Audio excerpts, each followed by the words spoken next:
Daha çok sizden yardım alıp alamayacaklarını soruyorlar. Tabii ki onlarla birebir görüşme, hastalığın klinik durumu, tahlilleri, bakan kişinin durumuyla ilgili bilgi aldıktan sonra 6 yıllık tecrübemin sonucu olarak kesinlikle yardımcı olabileceğimi buradan iletmek isterim. Gelen sorulardan hocam birkaçında ciddi anlamda hasta yakınlarından gelen işte canımız çok yanıyor, çok ciddi anlamda üzüntü yaşıyoruz diyen arkadaşlarımız var. Hatta biliyorsunuz yani hekimlerin ciğeri yanar mı diye bir durum var.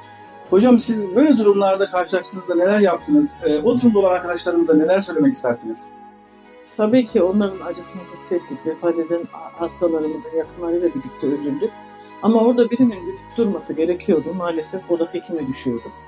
Biz güçlü duracağız ve onların yarasını, acısını hafifletmek için yakınlarının da güçlü durması gerekiyor.